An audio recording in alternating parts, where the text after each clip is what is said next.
Hello everyone, welcome back to Lit lingua.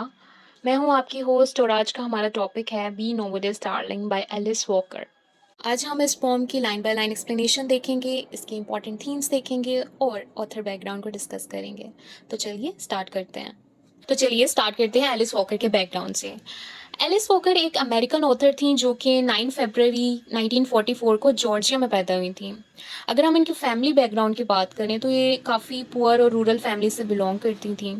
Secondly, उनके early experiences कुछ ऐसे थे, उन्होंने काफ़ी ज़्यादा रेशियल और जेंडर डिस्क्रिमिनेशन फेस किया था अपनी अर्ली लाइफ एक्सपीरियंसेस में, जिसकी वजह से उनकी राइटिंग्स में भी ये चीज़ें पाई जाती हैं। अगर हम एलिस वॉकर के वर्क्स की बात करें जो कि काफ़ी ज़्यादा फेमस हैं, तो उनमें आ जाते हैं in search of our mothers' gardens, the temple of my familiar, possessing the secret of joy and everyday use. चलिए अब चलते हैं इस पोम की लाइन बाय लाइन एक्सप्लेनेशन की तरफ। इस पोम को स्टार्ट करने से पहले मैं इस पोम का एक मेन आइडिया आपको दे देती हूँ ताकि आपको आसानी हो समझने में। इस पूरी पोम में Alice Walker value of individuality की बात करती हैं। इंडिविजुअलिटी का मतलब ये है, वो इस चीज़ को इनकरेज करती हैं कि आप अपनी इंडिविजुअलिटी को एम्ब्रेस करें, अपनी यूनिकनेस को एम्ब्रेस करें, ना कि आपको इस चीज़ की ज़रूरत है कि आप लोगों से अपने बारे में, अपनी चीज़ों के बारे में अप्रूवल लें। Be nobody's darling, be an outcast. इन लाइन्स में एलिस वॉकर कहती हैं कि आप इस ख्वाहिश को मार दें कि आपने दूसरों का फेवरेट बनना है या उनकी एक्सपेक्टेशंस पे पूरा उतरना है। बी एन आउटकास्ट, वो कहती हैं कि आप अपनी इंडिविजुअलिटी को एम्ब्रेस करें, आप लोगों से डिफरेंट बने, आइसोलेटेड बने, ना कि ये कि जो सब कर रहे हैं आप वही करें। और आप इस चीज़ के बारे में सोचना छोड़ दें कि आप अगर कुछ डिफरेंट करेंगे तो वो अच्छा होगा कि नहीं होगा। Take the contradictions of your life and wrap around you like a shawl.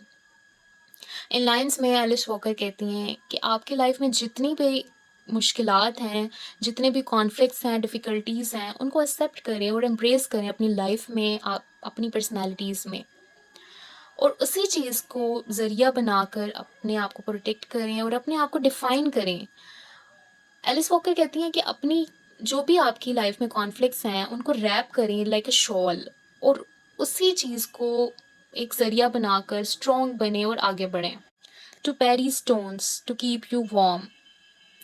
इन लाइन्स में एलिस वॉकर कहती हैं कि जो भी आपकी लाइफ में कॉन्ट्रडिक्शंस हैं, जो भी डिफ़िकल्टीज़ हैं, वो आपको एक शील्ड प्रोवाइड करेंगी, जो भी आपके अगेंस्ट क्रिटिसिज्म हो रहा होगा, और आपको प्रोवाइड करेंगी comfort and strength. Watch the people's come to madness. इन लाइन्स में एलिस वॉकर कह रही है कि आप इस चीज़ को ऑब्जर्व करो, किस तरह जो दूसरे हैं वो सोसाइटी प्रेशर में आकर सब कुछ सेक्रीफाइस कर देते हैं, क्योंकि वो कॉन्फॉर्म करते हैं वही सोसाइटल नॉर्म्स, वही ट्रेडिशंस, वही सब कुछ। और किस तरह अगर वो उन सोसाइटल नॉर्म्स को कॉन्फॉर्म करते हैं, तो किस तरह वो इरेशनल ट्रेंड्स और इरेशनल बिहेवियर्स को फॉलो करते हैं। With ample cheer, let them look askance at you and you askance reply। इन लाइन्स का मतलब ये है कि वो जो भी कॉन्फॉर्म करते हैं, जो भी सोसाइटल प्रेशर्स में आकर सोसाइटल ट्रेडिशंस को फॉलो करते हैं, या तो वो ज़्यादा एंथुसियास्टिक होते हैं, ज़्यादा ईगर होते हैं। और अगली लाइन्स में एलिस वॉकर कहती हैं कि आप इस चीज़ के बारे में सोचना छोड़ दें कि लोग आपको डिसअप्रूव करेंगे, आपको अप्रूव नहीं करेंगे, आपके लाइक्स और डिसलाइक्स को अप्रूव नहीं करेंगे। उनकी इसी डिसअप्रूवल को, उनकी इसी चीज़ को आप रिस्पॉन्ड करें विद इंडिफरेंस। इंडिफरेंस मीन्स कि आप लोगों का जो भी क्रिटिसिज्म है, जो भी नेगेटिव कमेंट्स हैं, उनको यही फील करवाएं कि आप उनके ओपिनियंस आपको कोई इफेक्ट नहीं कर रहे। Next lines, be an outcast, be pleased to walk alone. Be an outcast means to embrace your uniqueness, to embrace your individuality. Or be pleased to walk alone means to find satisfaction in your own path. मतलब कि अपना जो path है, अपने रास्ते में satisfy रहें, और इस चीज़ से घबराएं मत कि आप अलोन हैं, आप अकेले हैं। अगर आप अपने साथ ठीक हैं, अपने साथ ट्रू हैं, तो ये चीज़ मैटर नहीं करती कि आप अलोन हैं कि किसी के साथ हैं। अनकूल और लाइन दी क्राउडेड।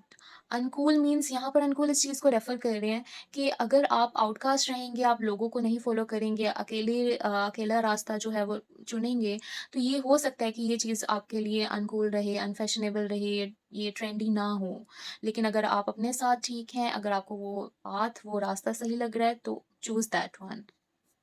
और लाइन द क्राउडेड। इसका मतलब ये है कि आपको ये भी हो सकता है कि आप उस चीज़ में सोलेस फाइंड आउट करिए, मतलब लोगों के साथ जॉइन होके, और जो कि अनकन्वेंशनल हैं और जो कि सोसाइटल ट्रेंड्स को, सोसाइटल नॉर्म्स को फॉलो कर रहे हैं। डिफर बेड्स मेटाफोरिकली एक ऐसी जगह को एलिस वॉकर कह रही हैं कि जो वो लोग जो कॉन्फॉर्म नहीं करते सोसाइटल नॉर्म्स की तरफ, सोसाइटल प्रेशर्स की तरफ, वो गैदर होते हैं विद अदर इम्पेटियस। इन लाइन्स में एलिस वॉकर कह रही हैं कि आप दूसरों के साथ गैदर हो जो कि इम्पल्सिव हों और जो कि पैशनेट हों इन देयर नॉन कॉन्फॉर्मिटी, मतलब वो नॉन कॉन्फॉर्मिस्ट हों, उनको पता हो वो क्या कर रहे हैं, ना कि वो इस चीज़ को फॉलो करें कि अगर ये चीज़ ट्रेंड में है, ये चीज़ सोसाइटी में है, और वो इस प्रेशर में आकर उस चीज़ को फॉलो करें कि यस, ये चीज़ जो है वो ट्रेंडी है। Fools make a merry gathering on the bank. Fools यहाँ पर उन लोगों को कहा जा रहा है जो कि लगते बहुत ज़्यादा फुलिश और बेवकूफ़ हैं, लेकिन उनको एडमायर किया जाता है because of their courage. Make a merry gathering, इन लाइन्स में एलिस वॉकर कह रही हैं कि उन्हीं लोगों के साथ आप एक जॉयफुल कम्युनिटी बनाएं और एक ऑन द बैंक, मतलब गैदर हो जाएं इस जगह पर जहाँ पर आपकी रिफ्लेक्शन हो, जहाँ पर आपके व्यूज़, आपकी लाइक्स और डिसलाइक्स को उभारा जा रहा हो, अप्रिशिएट किया जा रहा हो। Where thousands perished for brave heart words they said। In lines में एलिस वॉकर कह रही है कि आप इस चीज़ को याद रखें कि जो लोग नॉन कॉन्फॉर्मिस्ट होते हैं उन्होंने काफ़ी ज़्यादा सफरिंग फेस की होगी, काफ़ी ज़्यादा फेलियर्स फेस किए होंगे। क्यों? क्योंकि वो ब्रेव थे और उन्होंने जो रास्ता सब लोग चुन रहे थे वो नहीं चुना, बल्कि एक डिफरेंट पाथ चूज़ किया था। और उन लोगों ने काफ़ी ज़्यादा डिफ़िकल्टीज़, काफ़ी ज़्यादा प्रॉब्लम्स फ़ेस की होंगी, क्योंकि उन्होंने अपने आप को एक्सप्रेस किया और उन्होंने उन्होंने करेज, उन्होंने ब्रेवरी शो की थी। Even if their words were painful और कंट्रोवर्शियल, दे सेड उन लोगों को कहा है एलिस वॉकर ने, वो लोग जिन्होंने बोल्डली हर सच बोला और जो कि जिन्होंने कॉन्सिक्वेंसेस फेस किए अपने एक्सप्रेशंस के, अपने ट्रूथ के, बट बी नोबडीज डार्लिंग। इन लाइंस का वही मतलब है कि आप अपनी इंडिविजुअलिटी को, अपनी यूनिकनेस को एम्प्रेस करें और आप इस चीज़ से घबराएं मत कि आपको कोई भी यूनिवर्सल अप्रूवल चाहिए अपने साथ, to stay true to your own path. इन लाइन्स का यही मतलब है कि अपने पाथ, अपने रास्ते की तरफ आप ट्रू रहें, अपनी तरफ stay true to yourself and to your own path. Be an outcast, it means to emphasize the value of embracing being an outsider। मतलब आप इस चीज़ को embrace करें कि आप एक outsider हैं। Qualified to live, it means कि आप एक यूनिक लाइफ के लिए वेल सुटेड है, ना कि किसी ऐसे शख्स की जैसे जो कि कॉन्फॉर्मिस्ट पूरी ज़िंदगी रहा है, जिन्होंने सिर्फ सोसाइटल ट्रेंड, सोसाइटल प्रेशर के अंदर आकर अपने फैसले किए हैं। Among your dead, you belong with those who have face similar struggles और हु हैव लिव्ड बिफोर। इसका मतलब ये है कि आप उन लोगों के साथ बिलोंग करते हैं जिन्होंने बिल्कुल सिमिलर स्ट्रगल फेस किया है जो कि आप कर रहे हैं। और यहाँ पर हमारी पोम एंड होती है। अब चलते हैं हम इस पोम की थीम्स की तरफ। पहला थीम है इंडिविजुअलिटी एंड नॉन कॉन्फॉर्मिटी। पूरी पोम में एक ही बात की जा रही है कि to embrace your individuality, to not conform to others. और इस पूरी पोम में यही बात की जा रही है कि अपनी यूनिकनेस को एम्ब्रेस करें और इस चीज़ को रिजेक्ट करते हैं, सोसाइटल नॉर्म्स को रिजेक्ट करते हैं और इस चीज़ को रिजेक्ट करते हैं कि आपके लिए अप्रूवल लेना दूसरों से लाजमी है। नेक्स्ट थीम है resilience. Resilience means the importance of being strong in the face of criticism. इसका मतलब ये है कि आप किस तरह लोगों की क्रिटिसिज्म, लोगों के नेगेटिव कमेंट्स की वजह से किस तरह आप स्ट्रॉन्ग हो जाते हैं और आप उसी चीज़ को, उन्हीं कंट्रडिक्शंस को, उन्हीं एक्सपीरियंसेस को as a source of strength बनाकर आगे चलते हैं। नेक्स्ट थीम है आइसोलेशन एंड इंडिपेंडेंस। इसका मतलब ये है कि आप बेवकूफ़ों की तरह दूसरों के साथ जो रास्ता जो दूसरे अपना रहे हैं वो मत चूज़ करें, बल्कि आप अकेले सफ़र करें, आइसोलेट होकर सफ़र करें और इसी को सेल्फ एक्सेप्ट करें, अपनी हर कमियों को, अपनी हर स्ट्रॉन्ग पॉइंट्स को, अपनी स्ट्रेंथ्स को, अपने वीकेस्ट पॉइंट्स को आप इस चीज़ को एक्सेप्ट करें, ना कि आप इस चीज़ की कोशिश करें कि आपने क्राउड के अंदर फिट होना है। Themes are courage and integrity, rebellion against social norms, self-reliance, cultural and historical reflection। इन सब का यही मतलब है कि आप ब्रेवरी शो करें, करेज शो करें, अपने साथ ट्रू रहें, सोसाइटल प्रेशर्स को ना फॉलो करें और रिबेल करें, रिबेलियन शो करें, सोशल नॉर्म, सोसाइटल ट्रेंड्स जो भी चल रहे हैं, और अपने आप को दूसरों की तरफ अपने आप को दूसरों के ऊपर रिलाई ना करें, ठीक है? आप अपना जो भी रास्ता है वो खुद चूज़ करें।